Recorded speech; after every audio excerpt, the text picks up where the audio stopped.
สบายดีมาวันนี้เจอกับพีอีกเท่านึงสำหรับช่วงนี้พีขออภัยในความบ่สะดวกกับลูกค้าแต่ว่าพีก็ยังเปิดร้านคือเก่าช่วงนี้พีเป็นขยายต่อเติมเฮ็ดสร้างใหม่สินค้าเนี่ยจะครบหลากหลายแบรนด์กันเลยเดี๋ยวนี้พีจะเอาออกมาสต็อกไว้ทางด้านหน้าอย่างที่แล้วเนาะปกผ้าคลุมไว้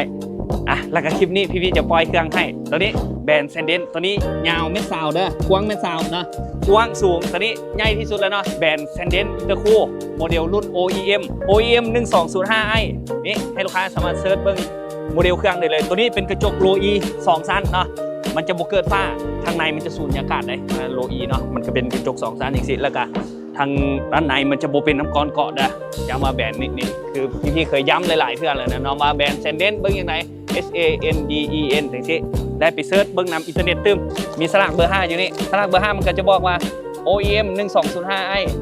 941 ลิตร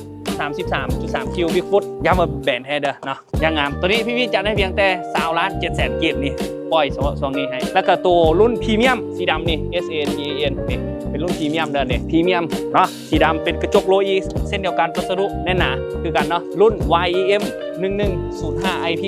บางตัวเนาะมันก็บุยสลักเบอร์5คือกันเด้อแบรนด์เซนเดนอันนี้เว้าตัวจริงเลยเนาะบางตัวมันก็เขียนเป็น Made in China แต่ว่าเครื่องมาตรฐานของเซนเดนให้ลูกค้าสังเกตง่ายๆคือตัวนี้เป็นแบรนด์แท้เด้อตัวนี้ราคาเพียงแต่20 ล้านถือมา20 ล้าน 100,000 มีถอน 90,000นี่เซนเดนตัวนี้กว้างเมตร10เด้อมาเบิ่งตัวนี้อีกมี3 บานอีกตัว2 บานถ้ายังมีสีฟ้าอีกเลยสีฟ้าแล้วก็ออกสีม่วงมันเป็นโมเดล1105i เนาะเป็นสีฟ้านี่คล้ายๆคืออย่างซี่นี่แบบครึ่งนึงอย่างซี่ก็มีเนาะ